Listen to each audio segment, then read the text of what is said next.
श्री कृष्ण कन्हैया लाल की जय। श्री नित्यानंद स्वामी की श्री प्राणनाथ प्यारे की। अरस भोम की एक कंकड़ी, तीन आगे एक छुए नाहे। तो क्यों दीजे बका शुभान को, सिफत इन जुवाए। सिफत इन जुवाए। श्री कृष्ण कन्हैया लाल की। परमधाम और दुनिया की थोड़ी सी तुलना की जा रही है। परमधाम के सामने परमधाम का एक कण भी अस्तित्व रखता है, इसलिए उसके सामने दुनिया कितनी भी बड़ी दिखती हो, ये मात्र कल्पना की है, इससे अतिरिक्त कुछ भी नहीं है। ये यहाँ पर समझाना चाह रहे हैं। अरस जिमी सब वाहिदत, परमधाम की भूमि है, सब अद्वैत स्वरूप में है।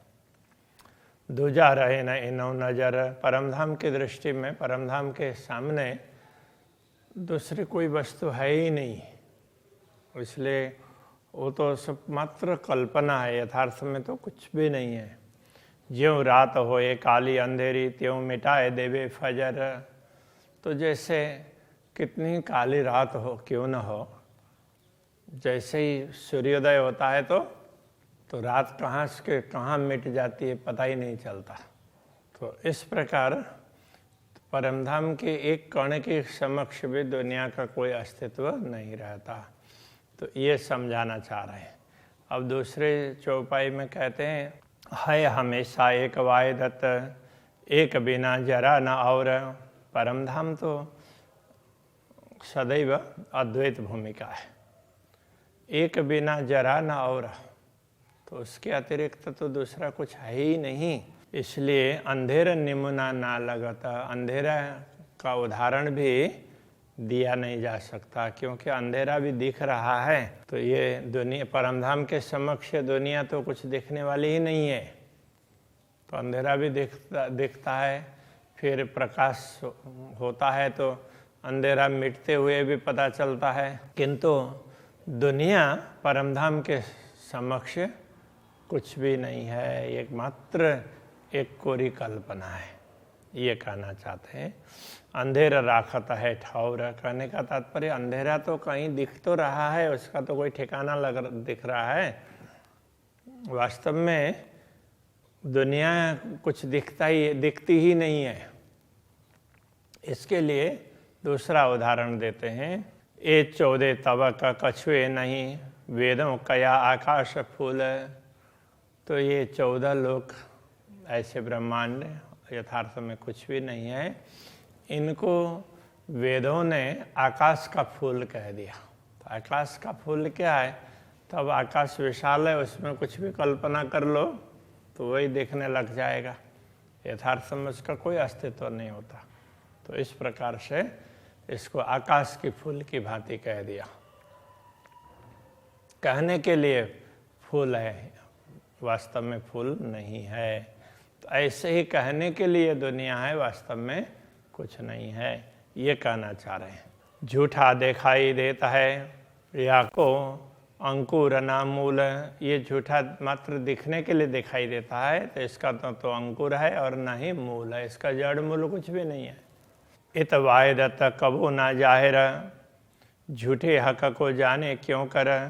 इसलिए इस नश्वर जगत में अद्वैत भूमिका के विषय में कभी भी कोई बात स्पष्ट नहीं की गई है, क्योंकि झूठे हक को जाने क्यों करे। झूठे नश्वर जगत के जीव हैं, वो पूर्ण ब्रह्म को कैसे जान सकते हैं।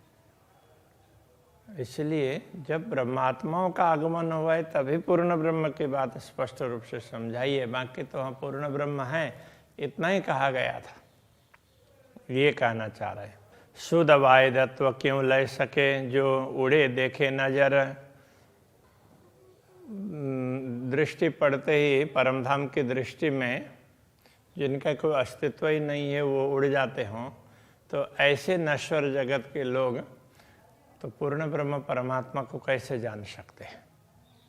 इसलिए ये बातें पहले नहीं कही गई, ब्रह्मात्माओं के अवतरण पर स्पष्टता कर दी गई है।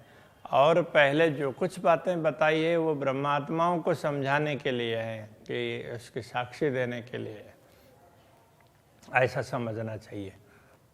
असल बात वायदत के अरस अरवाह जाने मोमिन, तो परमधाम की अद्वैत स्वरूप की असली बातें तो परमधाम की आत्मा ही जान सकती है। इत हक शुद्ध मोमिनो जाके असल अर्श में तन, तो इस जगत में भी, नश्वर जगत में भी, इस कल्पना में भी ब्रह्मात्मा भी कल्पना के रूप में आई है, फिर भी तो इसमें पूर्ण ब्रह्म परमात्मा की समझ है। या तो जिनका असली परमधाम में वही आत्मा कर सकती है, वो समझ उनको ही प्राप्त हो सकता। और एक मतारोहण का देखो अर्श वायदत, दूसरी बात ब्रह्मात्माओं की और विशेषता, मता का मतलब सामग्री, किंतु अभी यहाँ दूसरी विशेषता, एक तो ये विशेषता बता दी, तो ब्रह्मात्माएं पूर्ण ब्रह्म को समझ सकती है, दूसरी आत्माएं नहीं समझ सकती। तो दूसरी विशेषता क्या है, तो वो बता रहे हैं। देखो अर्श वायदत, ये जो अद्वैत भूमि का परमधाम है, ये भी ये ब्रह्मात्माओं के ही अद्वैत स्वरूप में है, तो ब्रह्मात्माओं से परमधाम है। तो पूर्ण ब्रह्म परमात्मा श्रीराज जी, उनसे श्यामा जी, श्यामा जी से ब्रह्मात्माएं, और ब्रह्मात्माओं से परमधाम। इसलिए ब्रह्मात्माओं से ही ये परमधाम है, तो उनके ब्रह्मात्माओं के अंदर परमधाम है, ये कहना चाह रहे हैं। ये दूसरी विशेषता है ब्रह्मात्माओं के। लीजो मोमिन दिल में ए हक अरस न्यामत, ये परमधाम की संपदा, इसलिए ब्रह्मात्माओं तुम ही अपने हृदय में धारण कर लो। तो ब्रह्मात्मा ही धारण कर सकती है, इसलिए तुम कर लो। नई न एक रूह के जो सुख लेवे परवरदिगार, तो जब अक्षरातीत के दर्शन करती है ब्रह्मात्माएं, तो एक आँख मानो, और इंद्रियां तो अपना अपना अलग अलग काम कर रही है, तो आँख दर्शन करती है तो भी तो वो सुख लेती है अक्षरातीत के दर्शन का। तीन सुख से सुख पहुँचाई दिल रूहों 12,000, एक ब्रह्मात्मा ने दर्शन किए तो उसको जो सुख मिलता है सारी आत्माओं में वो सुख पहुँच जाता है, क्योंकि वो एक ही अंग है, अलग अलग नहीं है। इसलिए जैसे जीव ने स्वाद लिया तो पूरे शरीर में रोम रोम को वो स्वाद का पता चलता है, तो ऐसे रोम रोम में लगाने पर वो स्वाद नहीं मिलेगा, किंतु जीव को जीव जब आस्वादन करती है तो वो स्वाद सबको पहुंच जाता है। तो इसी प्रकार से तो ये कहना चाह रहे हैं, तो एक आत्मा भी राज्य के दर्शन करती है तो सबको उसके दर्शन का लाभ मिलता है। एक रूह बात करे कसों सुख लेवे रस रसनाएं, एक ब्रह्मात्मा अक्षरातीत धामधनी से बात करती है, रसना का सुख प्राप्त लेकर रही है, तो सुख रूह आवत दिल 12,000 के माहें। तो वो जो सुख ले रही है वो सब ब्रह्मात्माओं को स्वतः प्राप्त होता है। तो ये सब परमधाम में संभव है, तो दुनिया में ऐसा नहीं दिखता है, इसलिए ये बात समझने में भी थोड़ी सी अटपटी जैसी लगती है। हक बोलावे रूह एक को सो सुख पावे अतंत, तो एक ब्रह्मात्मा को राज्य ने बुलाया तो वो सुख सारे ब्रह्मात्माओं को लगता है कि राज्य मुझे ही बुला रहे हैं। सो बात सुन रूह की सब रूहें सुख पावत, तो अक्षरातीत धामधनी की बात सुन करके सारे ब्रह्मात्माओं को वही सुख प्राप्त होता है, जो सुख जिस ब्रह्मात्माओं को बुला रहे हैं उसको प्राप्त हो रहा है। रूह सुख हर एक बात कहा कसम अरस में लेवत। तो ब्रह्मात्माएं परमधाम में एक एक बात का सुख प्राप्त करती है अक्षरातीत धामधनी से। सो सुख सुन रुए सबे दिल अपने देवत। तो वो सुख सुन करके तो जो सुख उनको मिलता है तो ब्रह्मात्माएं अपना दिल भी इसी प्रकार से राज्य को दे ही देती है। तो वो उसी में मस्त रहती है, दिल देती है कहने का तात्पर्य। तो हक़ें कया रस अपना मोमिनों का जो दिल है, इसलिए ब्रह्मात्माओं के हृदय को पूर्ण ब्रह्म परमात्मा ने अपना धाम कहा है। तो सबल आए बाय दत्त में जो यूँ सुख ले तहिल मिल। तो इसीलिए इन सब ब्रह्मात्माओं को अक्षरातीत धामधनी ने अपने ही अद्वैत स्वरूप में लिया है कि ये सब ना इस प्रकार से ये सुख हिल मिल करके लेती है। तो एक को मिलता है तो सबको प्राप्त होता है। ये जो एकात्म भाव अद्वैत भाव है तो ये परमधाम में है। इन विद सुख केते कहूँ अरस अरवा मोमिन। ऐसे परमधाम की आत्माओं को जो सुख प्राप्त होता है, ऐसे कितने सुखों की बात करें। तो आए वाय दत्त में जो हक कदम तले इनो तन। तो अब इनको कितना सुख प्राप्त होता है क्या कहें। इसलिए अक्षरातीत धामधनी को परमधाम से अलग इनको अलग प्रकार का दृश्य दिखाना था, फिर भी उन सबको तो अपने चरण तल में बैठा करके उनको ये सारा सुख दिलाया, ये सब अनुभव करवाया चरणों में बैठा करके। तो राज्य के चरणों में ही ये सब ब्रह्मात्मा है, इसलिए तो ये सब राज्य के ही अद्वैत भाव के अंतर्गत हैं, उनसे अलग है ही नहीं। हक़ें अरस कया दिल मोमिन और भेज दिया इलम। तो अक्षरातीत धामधनी ने ब्रह्मात्माओं के हृदय को परमधाम कहा और उनको जागृत करने के लिए फिर ब्रह्म ज्ञान भी भेज दिया। क्यों आवे अरस दिल झूठ में इता है हक का हुक्म। तो परमधाम की आत्माएं नश्वर जगत में तो नहीं आ सकती, किंतु अक्षरातीत धामधनी का आदेश है, इसलिए तो केवल उनको थोड़ी देर के लिए ये आभास होता है। ताथे वर्णन इन दिल अरस हक का होए। इसीलिए इस दिल से भी अक्षरातीत धामधनी का वर्णन संभव हो रहा है, अन्यथा परमधाम का वर्णन अक्षरातीत धामधनी का वर्णन ये संभव नहीं है। हक के इश्क से जल जाए और जरा न रहवे कोई।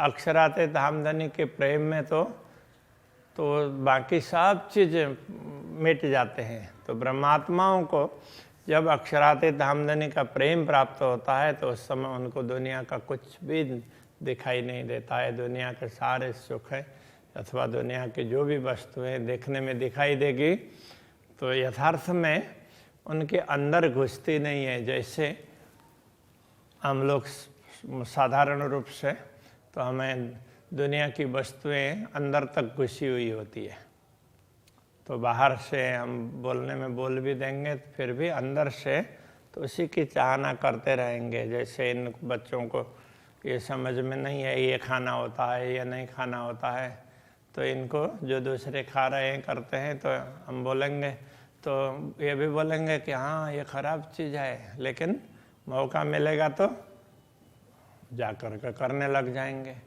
तो इस तरह से कि ये समझ नहीं है, परमधाम की आत्माओं के को ये समझ होगी, ये कहना चाह रहे हैं। उनको वो अंदर से ये चीज़ अंदर घर नहीं करेगी, तो जो भी है वो सब बाहर बाहर ही रहेगी, अंदर तक वो घर करके नहीं बैठेगी। इन दिल को अरसतो कया जो खोल दिए बक्का द्वार। तो इन दिल को परमधाम तभी कहा है क्योंकि इनके द्वारा ही दुनिया में परमधाम के द्वार खोलकर बता दिया गया है। ताथे फेर फेर वर्णबो हकवाए दत्त का श्रृंगार। इसलिए मुझे बार बार वर्णन करने का मन होता है अक्षरातीत धामधनी के श्रृंगार का, उनके स्वरूप का, उनके श्रृंगार का वर्णन करने का बार बार मन होता है। इसका कारण ये है किशोर सूरत हादि हक की सुंदर शोभा पूर्ण। पूर्ण ब्रह्म परमात्मा श्री राजी और श्यामा जी का स्वरूप है, किशोर स्वरूप है, सुंदर शोभा पूर्ण, सुंदर शोभा से परिपूर्ण है। मुख कमल कहूँ मुकुट की, मुख कमल और मुकुट, पीछे सवा अंग वस्त्र भूषण। तो पहले अब उनके मुख कमल का वर्णन करते हैं, फिर मुकुट का वर्णन करते हैं, फिर सवा अंग वस्त्र भूषण, उनके सभी अंगों में वस्त्र और आभूषण पहने हुए जो जिस प्रकार से है उनका वर्णन फिर करेंगे। नख शिखलों वर्णन करो, याद कर अपना तन। तो अपना तन परमधाम में है और वो अक्षरातीत के सम्मुख बैठा है, ये स्मरण करके तो अक्षरातीत धामधनी के स्वरूप का वर्णन करते हैं। नख शिखलों, नख से लेकर के शिखा पर्यंत। खोल नैना खिलवत में, बैठ तले चरण। तो राज्य के चरण में बैठे हैं ऐसा अनुभव करके और वहीं बैठ करके आंखें खोल करके देख रहे हैं, इस प्रकार से देख करके वर्णन कर रहे हैं, ये कहना चाह रहे हैं। जैसा कहता हूँ हक को यूं ही हादे जाना, जैसे अक्षरातीत धामधनी के स्वरूप का वर्णन करेंगे उसी प्रकार से श्री श्यामा जी का स्वरूप भी अद्वैत स्वरूप है, अखंड स्वरूप है, ऐसा ही समझ लेना चाहिए। आशिक मासिक दो एक है, आशिक और मासुक दोनों एक ही है। एक करदई मसीह पहचान, सदगुरु श्री देवचंद्र जी महाराज जी वो हम सब के मसीहा है। मसीह का तात्पर्य मसीहा, तो हमारे पथ प्रदर्शक हैं, हमारे सब कुछ हैं, तो उन्होंने ये पहचान करवाई है। जुगल किशोर तो कहे, जो आशिक मासुक एक अंग, आशिक और मासुक दोनों एक ही अंग है, प्रिया और प्रियतम वो एक ही है, इसलिए युगल स्वरूप कहा, युगल किशोर ऐसा कहा है। हक छिन्न में कई रूप बदले, याई विदहादि रंग। जैसे अक्षरातीत धामधनी क्षण क्षण में अपने श्रृंगार में नवीनता दिखाते हैं, उसी प्रकार श्री श्यामा जी भी क्षण क्षण में अपने श्रृंगार में नवीनता दिखाती है। हमारे फुरमान में हके केते लिखे कलाम, हमारे लिए भेजे गए जो भी संदेश है तो वो सब फुरमान है। तो उन संदेश में इन धर्म ग्रंथों में ऐसे कई प्रकार की बातें बताई हैं। माशुक मेरा मोहम्मद, आशिक मेरा नाम।